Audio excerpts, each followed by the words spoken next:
I never thought that a quiet dinner with my daughter-in-law would end up being the moment my son betrayed me to steal everything. He slammed the door. He pointed at me like I was filth. He said the word will like it meant war. I had made roast chicken with rosemary, just the way Sarah liked it. She'd been off all day, chewing slower, her eyes flicking toward the hallway every few minutes. I figured maybe it was something with David. I didn't press. We were just clearing the plates when my phone buzzed. Turn on the camera. The show was about to begin. That was the message. No name, just that. I froze mid-step, then looked at Sarah, but she didn't seem surprised. If anything, she looked resigned. I didn't ask questions. I tapped the camera app and started recording, setting the phone in the cradle on the hutch. Then, the front door burst open. David stormed in like he owned the air we breathed. His voice cut through the room like a blade. "You think you're smart, don't you?" He didn't see the blinking red light. I couldn't answer. My throat was a block of ice. He threw a folder onto the table, my trust documents. At least, they looked like mine. "It's done. You're not getting a say in the will anymore." It took me a second to understand. He wasn't bluffing. He wasn't warning. He was announcing. Something had been changed. Legally. Behind my back. Sarah didn't speak. She stared at her lap like she couldn't bear to see it unfold again.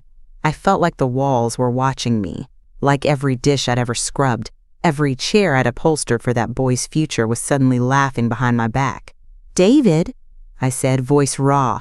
"What did you do?" He sneered. "What I should have done years ago. You don't need control anymore. We've taken care of everything." We. My eyes flicked to Sarah. Her hands were folded tight, knuckles white. "You forged something," I said. He didn't flinch. "You'll be taken care of. Just stop making this difficult."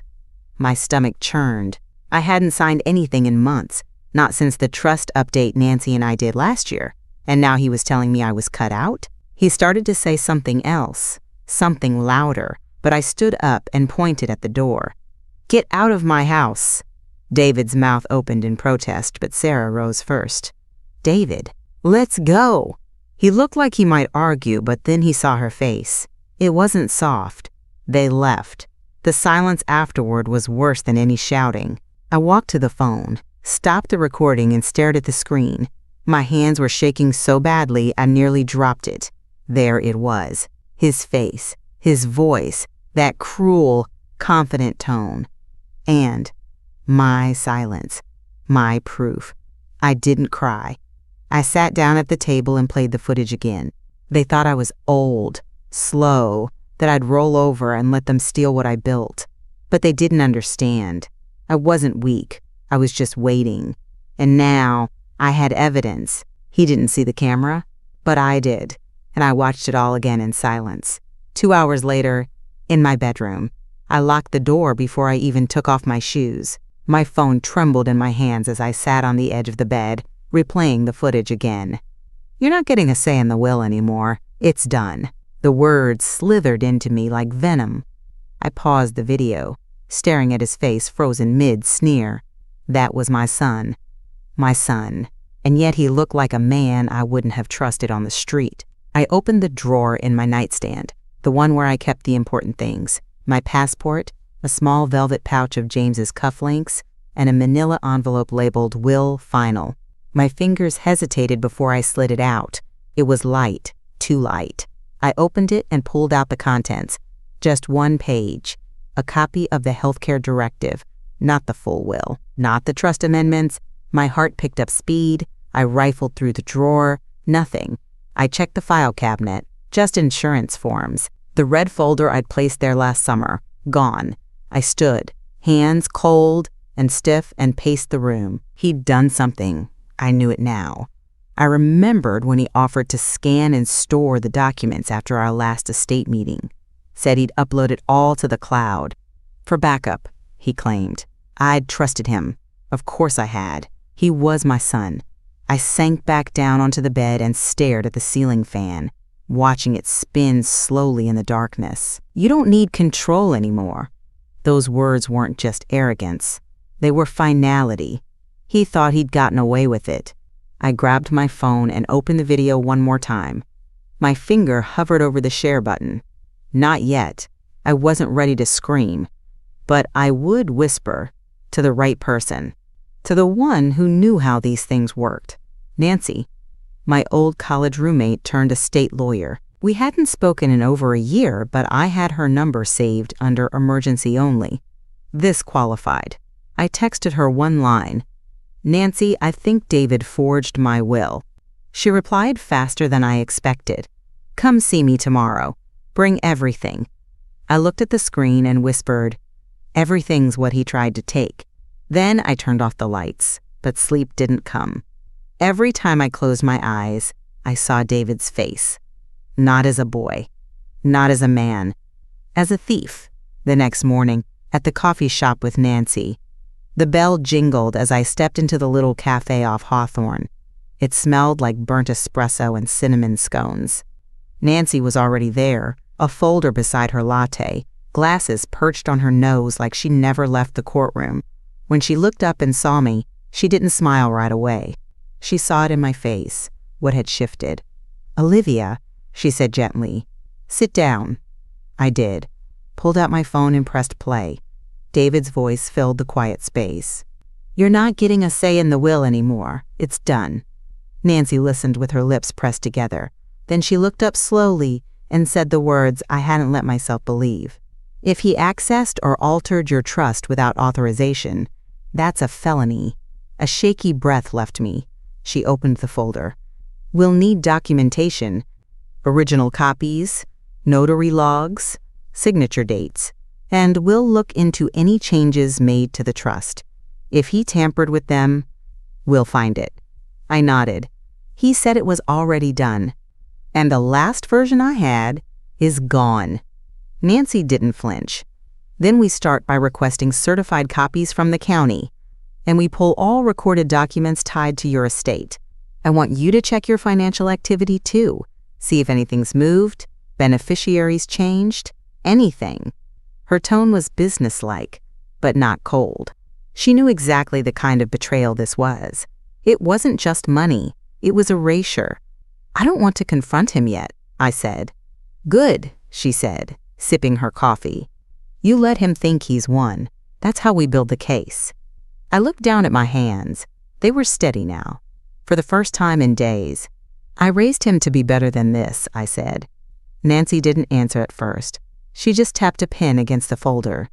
Then she said, sometimes we raise them soft, thinking we're doing them a kindness. But softness is a seed.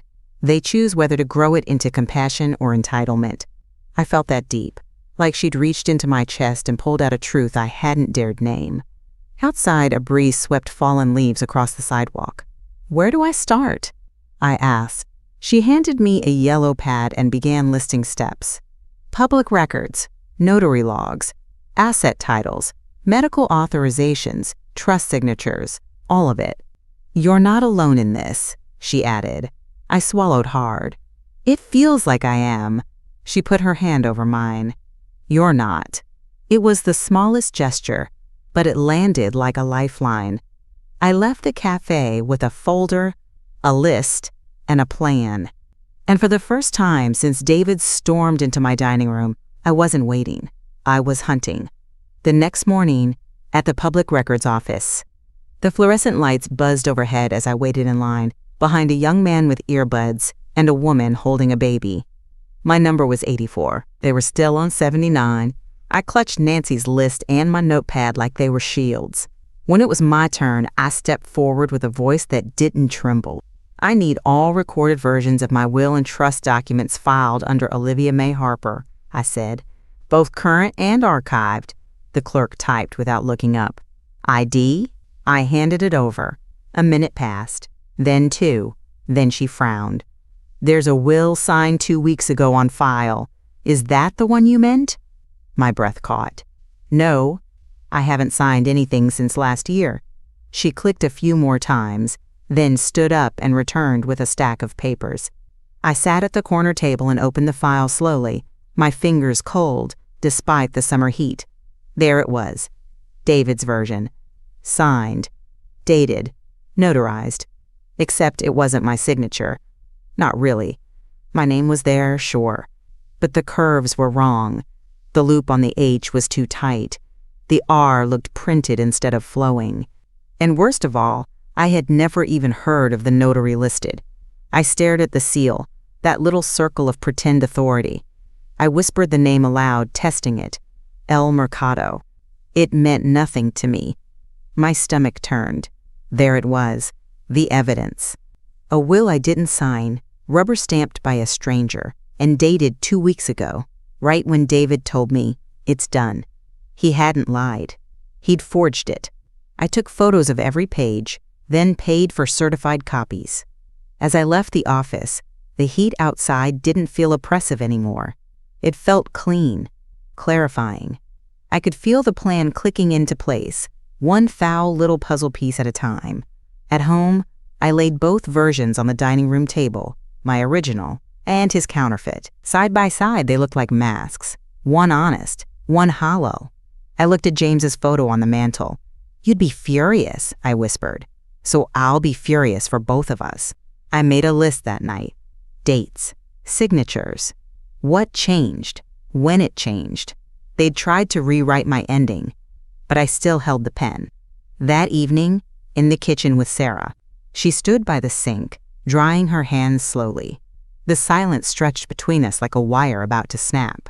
I saw the new will, I said, finally. My voice didn't shake. It's a forgery. I never signed it. I never even met the notary listed. Sarah turned. Her eyes were already glassy. I was afraid you'd find out, she said softly. Something in me tensed. You knew? She nodded. He made me sit beside him while he filled it out, told me not to ask questions, said it was for tax purposes. My throat tightened. He used you. Her face crumpled. He said you were slipping, that you'd been forgetting things. He made it sound like you needed help. And you believed him? I didn't know what to believe, she said, her voice barely above a whisper. But then I saw you that night, the way you looked at him when he stormed in, the way you said nothing and still had more power than both of us. That's when I knew he was lying. She reached into her purse and pulled out a USB drive. I started recording things. Conversations, screenshots of texts. I wasn't sure what I was doing at first. But now I know. You're not crazy. He is. I stared at her. The same woman who used to sit silent at family dinners, who always seemed afraid to speak too loud. She looked different now. She looked awake. He told me you'd be fine, she continued, that he'd take care of everything. But I saw the bank statements, the credit line he opened under your name. I wanted to say something. But he said, she stopped herself. What? I asked. He said if I didn't keep quiet, I'd lose everything too. I stepped forward and took the USB from her trembling fingers. I'm not going to lose, I said. Neither are you. Her shoulders dropped, just a bit. I'll testify, if it comes to that. It will, I said. I walked to the cabinet, pulled out a small notebook, and wrote her name under the heading, Witnesses. Then I handed her a cookie from the jar I'd kept stocked since the boys were in middle school. Eat, I said. You've done enough cowering. It's time we fight. She smiled, weakly, and took the cookie. And for the first time since this nightmare began, I felt something I hadn't in weeks. I felt less alone. The next day, in my home office, the air was stale with dust and silence, but I didn't open a window. I needed it tight in here, still, like a vault. I sat at the desk, Sarah's USB plugged into the side of my laptop, the screen blinking alive with folders. I clicked the one labeled David Private and opened a recording. His voice spilled out, casual and smug. It's not like she's going to notice. She signs everything. Hell, she probably thinks she still owns the house. My breath froze. Once the documents are in, it's clean, he went on. By the time she figures it out, it'll be too late. It's all legal now. I'm the executor, and she's losing it anyway. The audio ended. I didn't cry. I didn't shout. I dragged the file into a new folder, labeled Evidence Legal, and stared at the blinking cursor. Then I opened another. David, Sarah's voice asked, nervous. What if she fights back? He laughed. She won't. She's weak. She gets overwhelmed by the microwave clock blinking. My hand tightened on the mouse. Weak? I stood and walked over to the closet where I kept my old safe. James's idea, back when we bought the house. I spun the dial, opened the heavy door, and took out my original will and trust copies. Real signatures. Real notaries. Then I placed a new notebook beside them, freshly labeled contingency. It was time to build the case. I called a forensic document examiner, Drive, Laura Nishimura, recommended by Nancy. I told her everything. If I send you a copy of the forged will and my actual signature history, can you confirm forgery? Absolutely, she said. And if it goes to court, I'll testify. I overnighted everything. Next, I installed a voice recorder app on my phone. Every call, every conversation, even if it was nothing, I'd have it. I backed up Sarah's audio files to a private cloud account. Then I changed all my passwords, bank, insurance, email, and I ordered hard copies of every financial transaction from the last 18 months. That night, I started a file, physical and digital, of every time David manipulated me. Every incident, every subtle cruelty dressed as concern. Like when he told me I shouldn't drive at night, just in case. Like when he suggested putting my name on fewer bills to simplify things. It wasn't concern. It was positioning. I scanned the fake will one more time and wrote a sticky note. Intent is everything. Then I stuck it to the cover of my new file. I wasn't going to confront him. Not yet. Let him believe he was winning. Let him believe I was old, confused, grateful for his help. Because when you corner a snake, it strikes. But when you leave the gate open, it slithers right into the trap. By the time I turned off the desk lamp that night, I had 4 files labeled and organized. 1 for Nancy, 1 for the court, 1 for the forensic team, and 1 for me. Because I wasn't done being his mother, but I was damn well done being his victim. 2 days later, at the bank branch, the receptionist smiled without looking up. How can I help you today? I need to review all recent changes to my accounts, I said. In person, with a banker, not on the phone. Her smile faltered slightly, but she nodded. Of course. Just a moment. 10 minutes later, I was in a private cubicle with a man named Carl. Mid-30s, polite, nervous around authority. My kind of person. I handed him my ID and slid a printout of my latest statements across the desk. I believe there have been unauthorized changes, I said. Carl reviewed the documents, then clicked around his screen for a long time. His brow furrowed. I see, yes. A change was made to your primary checking account last week, he said cautiously. The listed beneficiary was updated. My stomach dropped. To whom? He turned the screen toward me. David Harper. Of course. And who authorized this change? He clicked a few more times. It was submitted online through a verified login tied to the secondary account holder. Which is? David Harper. And when was this access granted? Carl scrolled again. About 6 months ago. Through a durable power of attorney form filed here at the branch. I stared at him. I never submitted such a form. His face paled. We have it scanned on file. It was notarized. By whom? He pulled it up. A notary named El Mercado. The same ghost notary from the forged will. I leaned forward. Carl, listen to me. That document is fraudulent. I am working with legal counsel. You need to flag every account I hold. Freeze any pending changes. Require my in-person signature for everything. Can you do that? Carl straightened. Yes, ma'am. I'll escalate this immediately. We'll also start an internal fraud report. I nodded. And I want printed copies of every document tied to this account for the past year, every signature, every login, every IP address. He didn't argue, just started printing. I sat there, watching the slow churn of the printer, and realized my hands weren't shaking. My voice hadn't cracked once. He'd changed the beneficiary. He was setting the table for the moment I wasn't around anymore. Maybe not soon, maybe not even intentionally at first. But now that the idea had taken root, he decided to move faster. He didn't want to wait for inheritance. He wanted control now. When I left the bank, I didn't cry. I didn't call Nancy. I went home and pulled out the blue folder I'd labeled assumptions. On the first page, I added a new line. David believes he has legal access to all funds. David believes I won't notice. David believes I'm too late. Then I drew a line under it. Below that I wrote, he is wrong.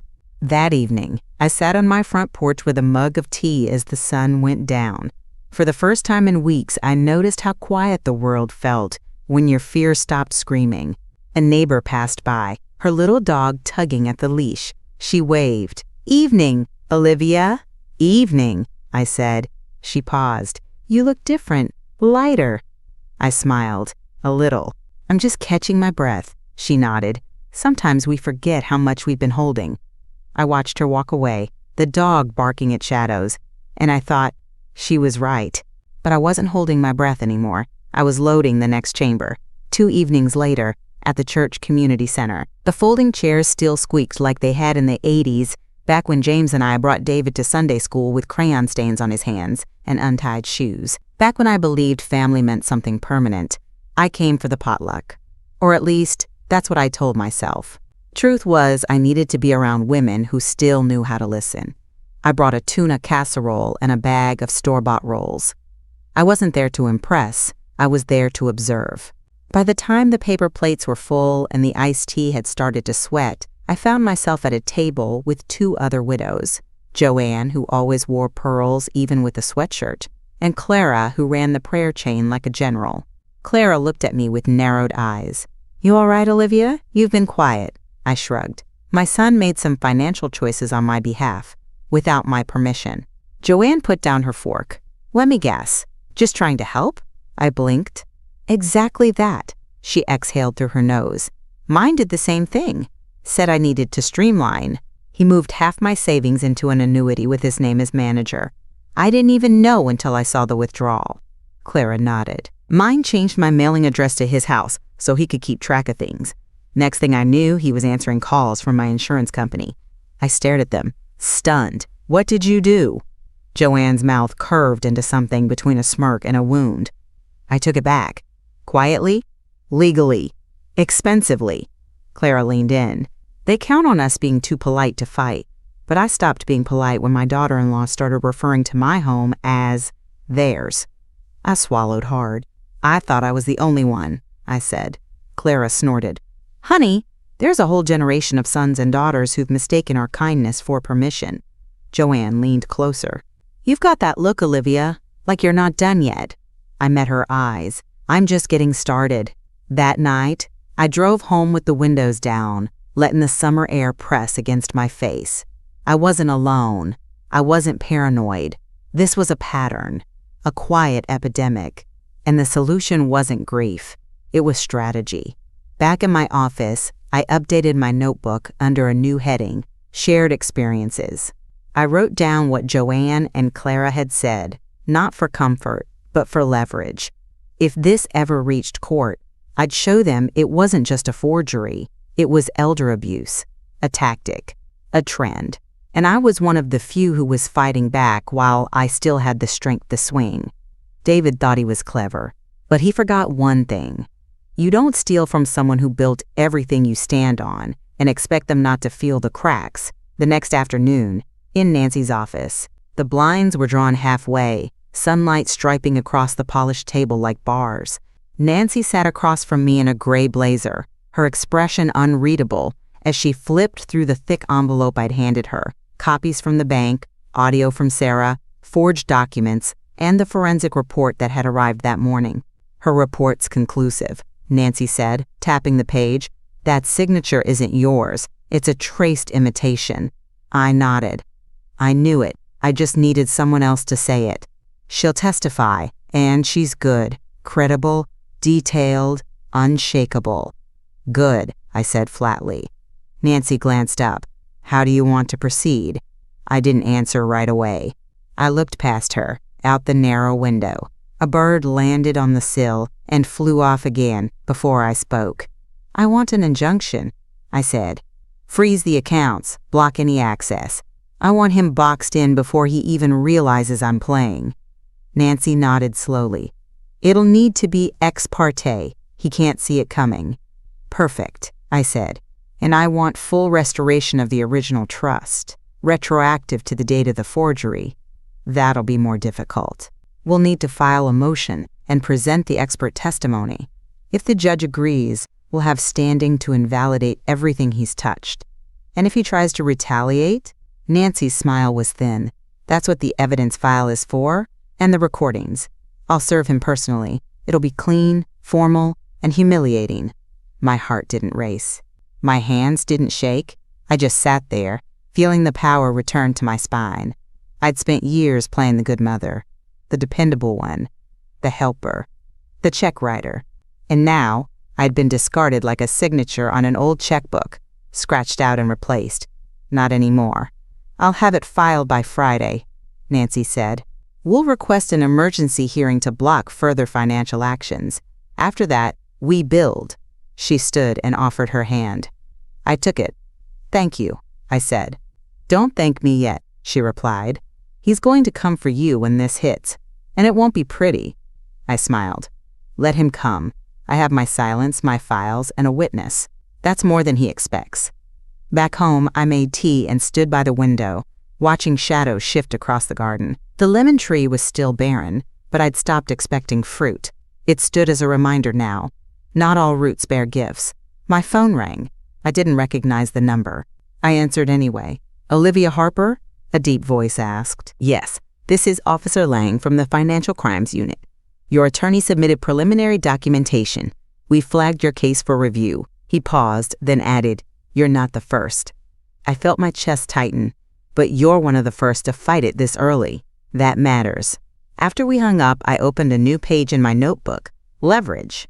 Under it, I wrote, "Forensic proof of forgery, audio of intent, Sarah's witness statement, bank records, beneficiary change, power of attorney fraud, pattern of isolation, via church testimonies."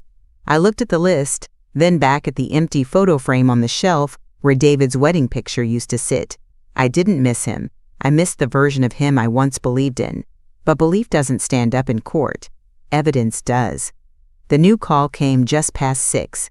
David's name lit up my phone. I let it ring once, twice, then picked up. "You're doing this to your own son?" He snapped, not even waiting for a greeting. His voice was tight, cracked, frantic. "An injunction?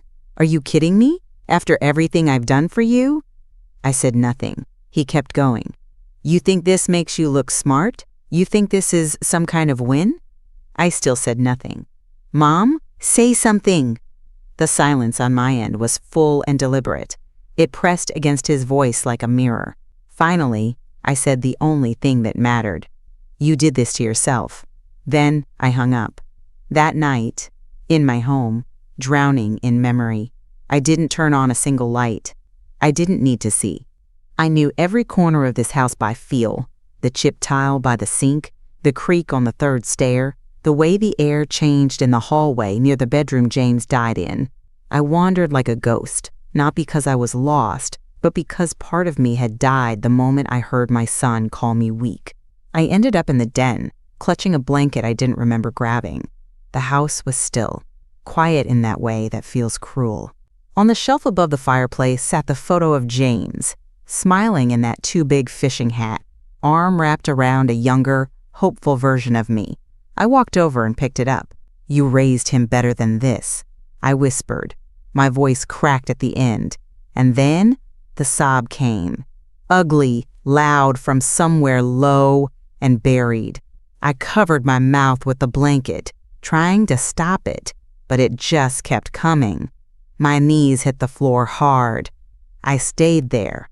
He was my only son, the boy I held when he had nightmares, the one I worked late shifts for so he could have new cleats instead of hand-me-downs, the same boy who made me a paper card when James died saying, "I'll take care of you now, Mom."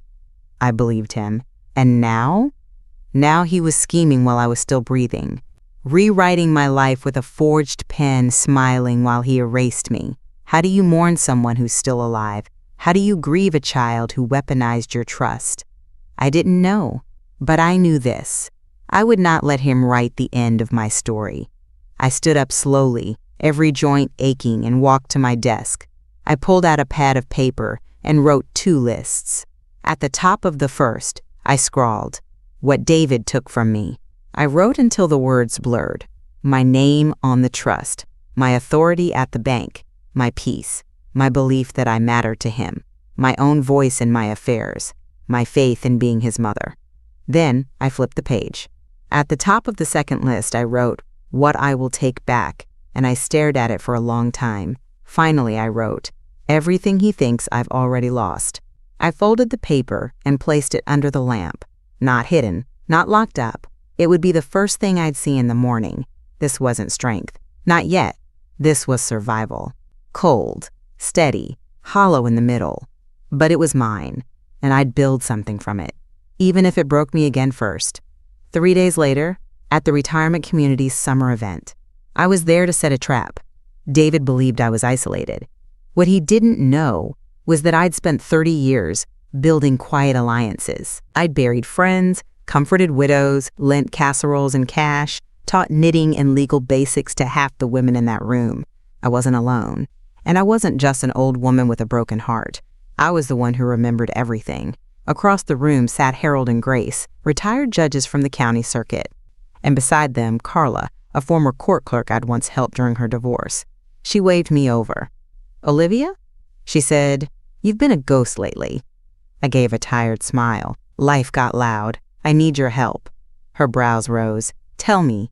Within 15 minutes, we sat in a borrowed office down the hall, a bowl of mints between us. I opened my file folder and laid everything out. The forged will, the power of attorney, the signature analysis, the recorded audio of David mocking my awareness. Grace put on her glasses. "That's a felony." "I know," I said. Carla listened to one of the clips and covered her mouth. "He really thought you'd never figure it out. He thought silence meant ignorance," I said. "It didn't. It meant planning." Harold took out a small notebook and wrote down a date. "I'll call in a favor. We can get a hearing scheduled quietly. 2 weeks from Monday." 2 weeks? I asked. "Just enough time to let him walk straight into it," he said. "We'll list it under Emergency Financial Protective Relief. No press, no early leaks." Grace looked me in the eye. "Are you ready to see him in court?" My hands were cold, but my voice was clear. "I'm not afraid of his face anymore." I left the event with their signatures on affidavits and the hearing date in my purse. 3 days later, in my living room, I heard the knock before I saw him through the front window. David, standing on my porch with a half-fake smile and a cheap bottle of wine in his hand. His eyes scanned the lawn, the walkway, the driveway, like he was checking for signs of danger. I opened the door, cool as steel. "Mom," he said, syrupy and off-key. "Thought I'd stop by. No lawyers, no drama, just us." I stepped aside. "Come in." He walked in like he still belonged there, like this was still his domain, still his chessboard. But everything had changed, and he was the only one who didn't know it. He settled into the armchair across from mine, glanced at the mantel, where the old family photos had been replaced with blank frames, and smiled. "I've been thinking," he started. "Maybe we got off on the wrong foot with all this legal nonsense. You've always said family should talk things through." I said nothing, just nodded slowly. "I mean, the accounts, the will, it's just paper, right?" He laughed, waving it off. "We can fix it. Move on." I handed him a cup of tea. "You'll want to drink that?" He looked down at the cup, suddenly unsure. But he took a sip anyway. Then he relaxed. "Just a little. Look, I may have rushed some decisions," he said, "but everything I did was for you, for us, to protect what you've built." That's when I leaned back in my chair and smiled. "Is that why you said I wouldn't notice? That I wouldn't be around forever?" The color drained from his face. His hands tightened around the cup. "You don't remember saying that?" I asked softly. That was just frustration. You know how I get." "I do," I said, "which is why I made sure to keep the footage." His eyes flicked to the bookshelf. That's when he saw the blinking red light. He stood too fast, the cup clattering to the floor. "You?" You're recording me? I have been. Since the day you stormed into this house and told me it was done. Since the day you replaced my will with a forged one and gave my life to a notary I've never met. You don't understand, he said, panic slipping through. It's complicated. It was never meant to hurt you. No, I said. It was meant to erase me. I stood slowly and stepped between him and the door. You didn't come here to reconcile, I said. You came to beg because the court order hit you like a hammer and you think you can talk your way out. Mom, he said, voice thin and brittle, this will ruin me. I stared at him. This man I had once carried through fevers and bullies and heartbreaks and felt nothing but clarity. You did that yourself. He took a step forward, desperation leaking from every movement. You don't have to go through with this. But I was already reaching for the small remote in my pocket. I clicked it. The recording stopped, but the damage was done. You should go, I said.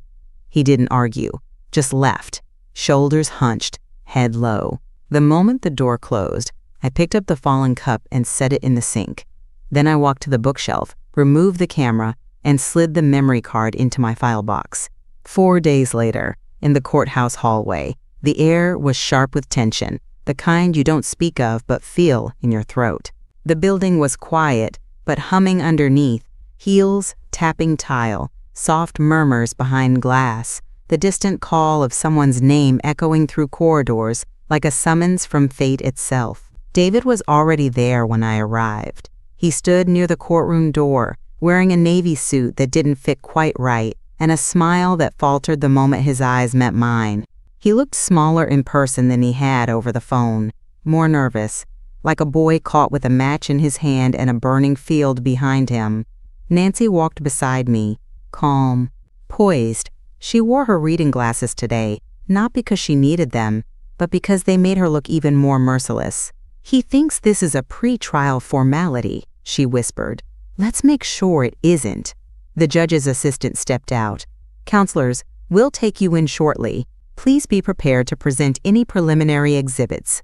Nancy nodded and turned to David. We'll begin with your mother's audio recordings. He blinked. What recordings? Nancy reached into her case and handed over the transcript with a neat, clipped motion. Here's what the judge will hear. David's eyes scanned the first lines. I watched the blood drain from his face like someone had turned off a faucet inside him. It's all legal now. You won't be around forever anyway, he read aloud, barely above a whisper. This is taken out of context. Then the video will clarify, Nancy said, not unkindly. David turned to me. You're really doing this? I didn't blink. I already did. He opened his mouth to speak again, but the courtroom doors creaked open. We walked in. Inside, the judge sat with an expression honed by decades of reading lies before they were spoken. He gestured for Nancy to begin. She did, with a calm so deliberate it felt surgical. Your Honor, she said, we present verified audio and video evidence of the defendant admitting intent to override and manipulate the plaintiff's estate planning without her consent. We also submit forensic testimony confirming document forgery, as well as corroboration from a direct witness, Sarah Harper. At that name, David's head snapped up. She turned on me? He hissed, barely audible. I didn't look at him. The judge motioned for the court technician to play the recording. There it was, his voice, clear and casual. It's all legal now. You won't be around forever anyway. Then silence. The courtroom didn't gasp. It didn't need to. The weight of that sentence settled like fog. Nancy waited a beat, then added, we ask that all documents executed under the fraudulent signature be struck from record, and that Mr. Harper's access to any financial instruments tied to Miss Harper be formally revoked. The judge turned to David. Mr. Harper, do you dispute the validity of this evidence? David sputtered.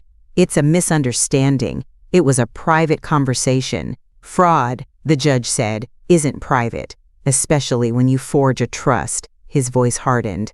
This court recognizes intent to defraud, supported by evidence. We will proceed to a full hearing on the charges of document forgery, financial elder abuse, and coercion. I sat still, not victorious, not smug, just steady. David turned toward me again, pale and blinking like he didn't recognize the woman sitting in that chair. But of course he didn't, because the woman he remembered never would have brought him here. She was gone. The judge leaned back. Her decision didn't take long. The court finds the defendant committed willful fraud, financial elder abuse, and forgery of legal instruments. All altered documents are hereby voided. Control of all accounts, trusts, and property reverts to the plaintiff, effective immediately. David stood. "Wait, please." The judge's gavel struck. "Mr. Harper, you are remanded into custody pending formal charges. Bail is denied due to risk of document tampering." He turned to me, stunned, not angry, confused, like he'd just discovered the sun had teeth. I looked him in the eye for the first time in months, not with rage, not even sorrow, just finality. He had gambled everything on the assumption I wouldn't fight, and lost. Sarah met me outside, her arms tight around me. "You did it." "No," I said. I proved what he did to himself. Reporters clustered at the curb, but I didn't stop. This wasn't spectacle. This was survival made visible. That evening, back home, I poured one glass of wine, sat at the kitchen table, opened the file, stamped every page, resolved. Then I locked it away. He tried to bury me with ink and arrogance, but I wrote the ending. Thanks so much for watching. If you enjoyed the video, please hit that like button, share your thoughts in the comments, and let me know which city you're watching from. I'd love to see how far this story travels. And don't forget to subscribe to the channel and check out my other videos.